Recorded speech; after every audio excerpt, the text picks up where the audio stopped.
Fala pessoal, tudo bem com vocês? Chegando com os destaques da sexta rodada do Campeonato Brasileiro que teve polêmicas no VAR, clássicos no Rio e em São Paulo, falhas dos goleiros, golaços e o Inter mantido na liderança. Segue o líder!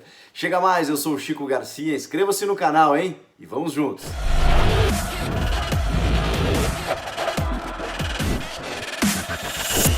Foi uma rodada com muita interferência do árbitro de vídeo. A gente vai destacar todos esses lances. E por isso, eu já começo com um jogo que teve muita participação do VAR, que foi o jogo entre Santos e Flamengo na Vila Belmiro. Vou começar com as partidas desse domingo. Vitória rubro-negra, 1-0, gol do Gabigol. O Gabigol tá voltando à velha forma, não só pelo gol, mas ele também teve muitas chances. Aliás, queria destacar a atuação dos dois goleiros, as atuações do Diego Alves e do João Paulo, esse menino, hein? O Santos encontrou um goleiro. Tava inseguro lá com o Vladimir, o Vanderlei tinha ido embora, o Everson foi e voltou, mas o João Paulo tá cada vez mais afirmado no gol santista.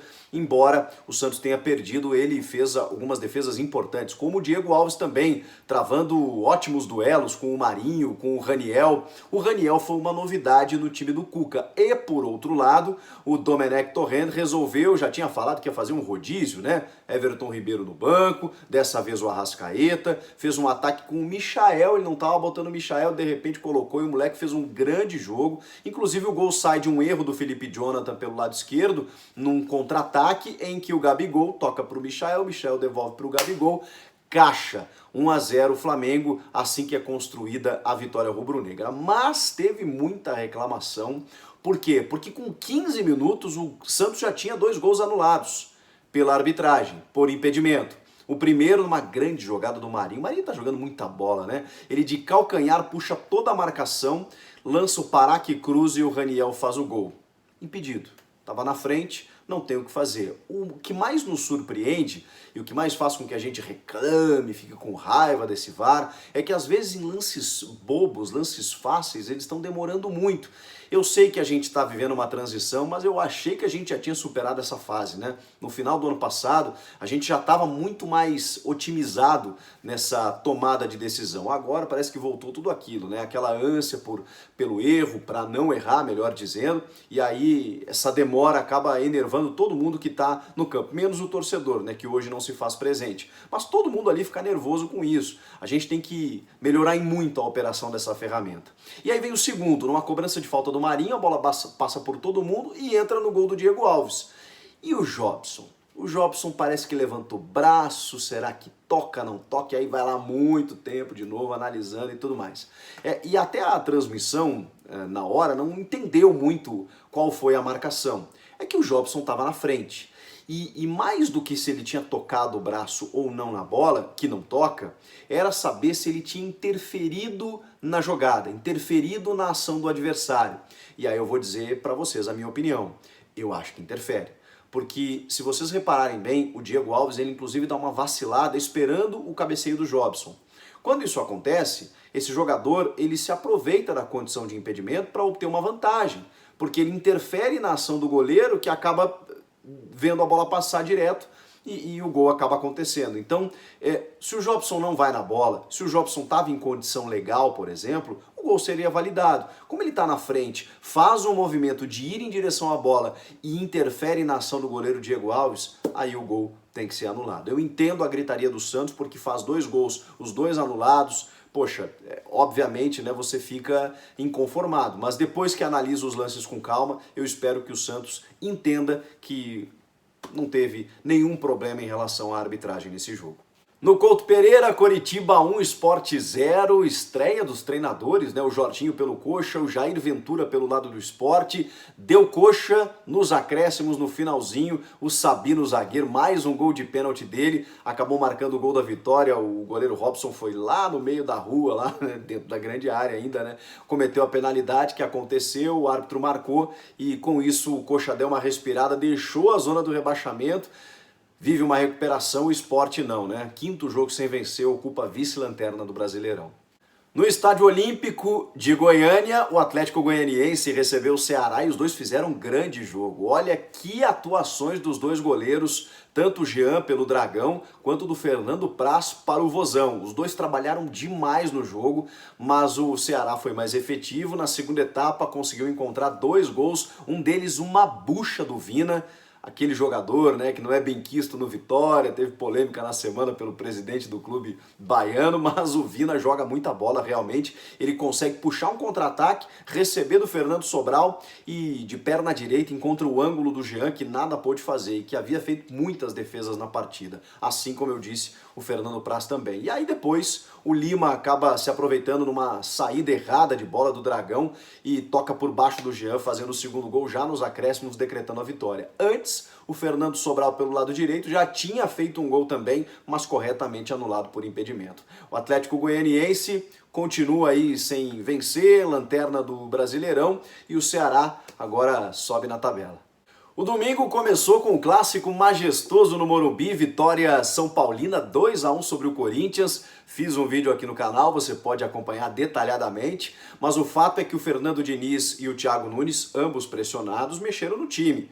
O Diniz escalou o Hernanes se recuperando, né, recomeçando a sua vida no tricolor como capitão, Gabriel Sara, com o Lisiero na lateral esquerda, já o Corinthians mantido o Luan no banco, o Arauz que não jogou nada, juntamente com o Ederson e o Cantígio, e o Ramiro voltando para o time titular. Pois bem, o jogo foi fraco, sem muito brilhantismo, o gol do São Paulo primeiro sai numa bola parada do Hernanes, um chutaço de fora da área com uma curva impressionante, mas em cima do Cássio, que acha que a bola vai para um lado, ela vai para o outro, e o Cássio acaba falhando também. Depois o empate do Corinthians ainda no primeiro tempo, num grande lançamento do Cantígio, numa falha do Thiago Volpi, porque o Ramiro ele consegue chutar cruzado quando recebe essa bola do Cantígio, e o Volpi faz o movimento de que vai para a esquerda, acaba indo para a direita, a bola passa embaixo da mão dele, é uma bola defensável que o goleiro tricolor não pegou. Mas aí brilhou a estrela do Fernando Diniz pelas trocas que ele fez e da molecada. Grande jogada do Toró pelo lado esquerdo e o Brenner no meio da defesa corintiana com liberdade cabeceia para marcar o seu terceiro gol em clássicos contra o Corinthians, hein? Ele já tem 7 como titular, terceiro dele contra o Corinthians. O Brenner, o Gil e o Avelar marcando o Pablo e o Sid Clay não acompanhou. De novo, falha do Sid Clay, hein? A pressão agora que era do Diniz dá uma aliviada e vai para o Thiago Nunes, que não bota o Lucas Piton, que não começou com o Luan, muita coisa né, para o Thiago Nunes acabar repensando e refletindo na sequência do trabalho. E o tricolor, vice-líder, né? Cola ali no Inter, 2 pontinhos atrás para melhorar a sua situação aí no Campeonato Brasileiro. No Castelão, Fortaleza meteu 3-0 no Bragantino, brilhou a estrela de WP9, Wellington Paulista, 37 anos, que golaço por cobertura, hein? Deu um pataço de fora da área, viu o goleiro adiantado, a bola entrou no ângulo, golaço, aço. Depois deixou mais um e o Romarinho também fez o dele. O Leão do Pici, nesse trabalho maravilhoso do Rogério Ceni, já se recupera, já retoma, né? Tinha recebido muitas críticas na reta final ali da Copa Nordeste, mas já recupera todo o seu, né, o seu estilo, o seu jeito de jogar, 7ª posição na tabela esse ano, já vive outros ares lá o Fortaleza nesse grande trabalho do Rogério Ceni. O Bragantino eu esperava mais, confesso para vocês, a campanha é muito decepcionante, mesmo com os desfalques, né, que o time acabou enfrentando nessa partida contra o Fortaleza, terminou a rodada, por exemplo, na zona do rebaixamento. No Pituaçu, Bahia e Palmeiras fizeram um jogo fraco tecnicamente, sem muito brilhantismo, o Palmeiras ainda muito exigido para que dê melhor retorno em termos de desempenho e a coisa ainda não aconteceu.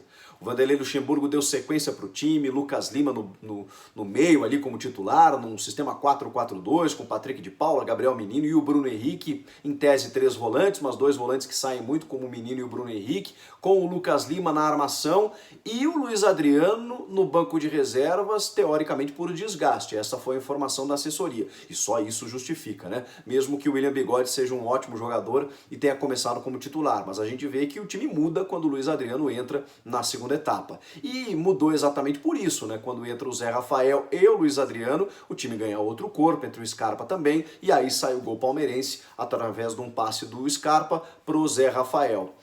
O jogo estava dominado, o Bahia tem recebido muitas críticas também, a torcida está perdendo a paciência com o técnico Roger Machado, pela forma como o time vem jogando. O Bahia tem ótimos valores, tem um time interessante para disputar algo mais do Campeonato Brasileiro. A gente não estou nem falando em termos de título, mas para poder conquistar resultados melhores e jogando em casa, mesmo com alguns destaques individuais, né? O Rodriguinho deu caneta no Lucas Lima, tava solto, né? O Rodriguinho joga muita bola realmente, mas o time coletivamente não funcionou, não ofereceu muitos riscos ao goleiro Everton, e ainda assim foi contemplado, né? Com uma saída completamente desastrada do Everton no último lance do jogo, e o Marco Antônio acabou empatando a partida, e aí com isso o Palmeiras perdeu 2 pontinhos, o jogo estava ganho.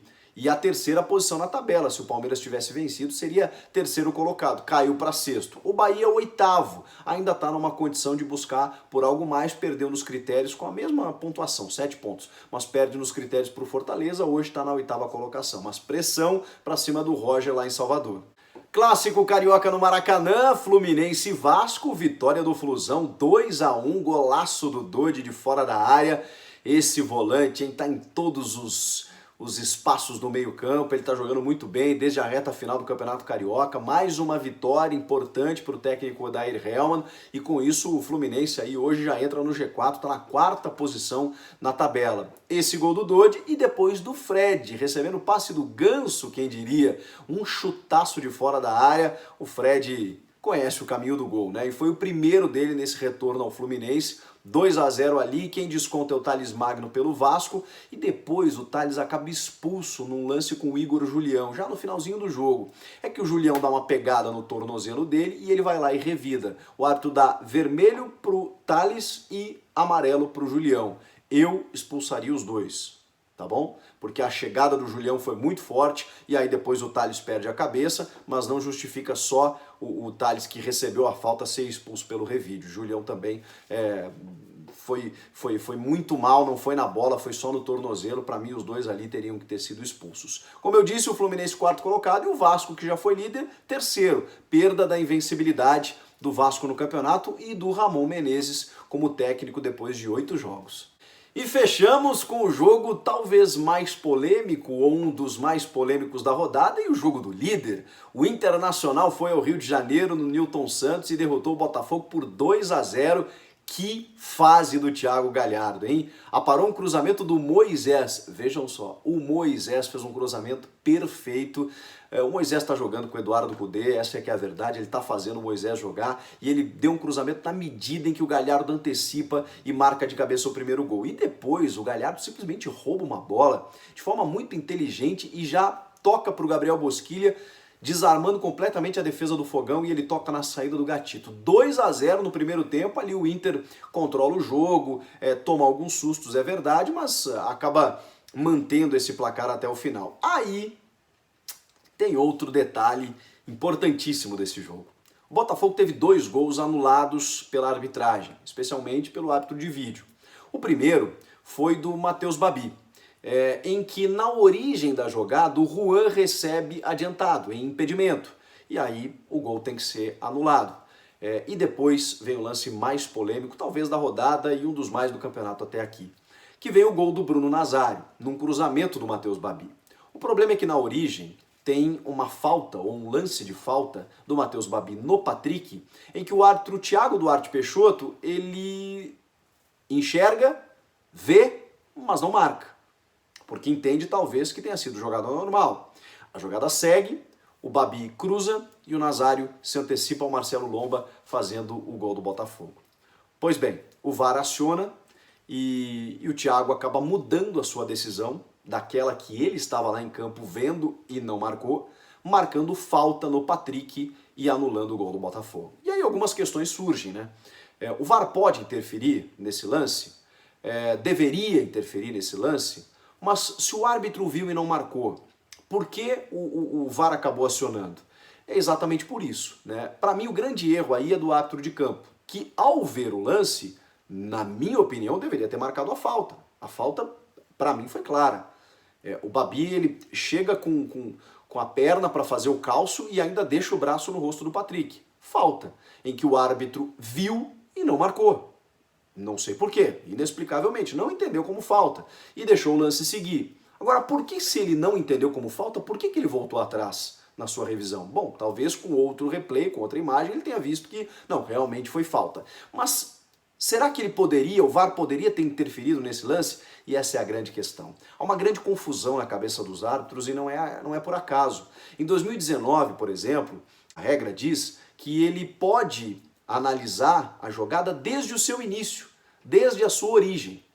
Aí a FIFA quis mudar um pouco em relação a isso, né, para tentar otimizar as situações e fazer com que essa origem não fosse tão subjetiva, não tão antecipada, e sim naquele penúltimo lance lá, quando o jogador está cruzando para o outro fazer o gol, quando ele está chutando a gol, que seja exatamente ali naquele momento.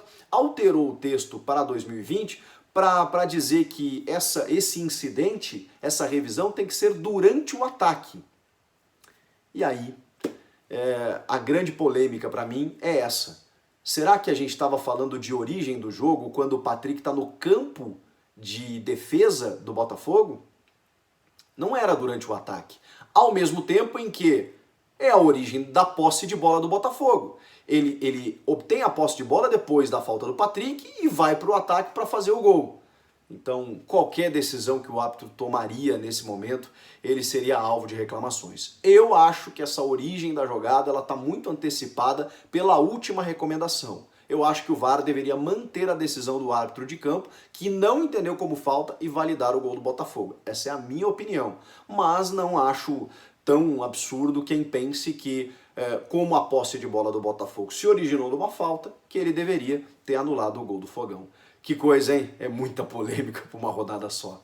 Depois disso, o Gatito saiu, deu uma bicuda no VAR e acabou desmontando todo o equipamento lá, uma coisa impressionante. Depois ele pediu desculpas, dizendo que não está satisfeito. Claro, a gente não tá, tem muita gente que está descontente com o que está acontecendo, mas não justifica, evidentemente. Ele sabe disso, estava com a cabeça quente, o Gatito é um grande cara e disse uma coisa legal, que os jogadores precisam participar desse momento. Concordo, acho que os clubes e os jogadores precisam entender esse momento de transformação, arbitragem, tecnologia que a gente está vivendo. E o cara da rodada, hein? Eu pergunto para vocês, vários candidatos, mas eu vou ficar com o árbitro de vídeo. Não é exatamente um cara positivo, mas para mim ele foi o protagonista dessa sexta rodada. E você? Comenta aqui embaixo, inscreva-se no canal, eu volto na próxima. Tchau!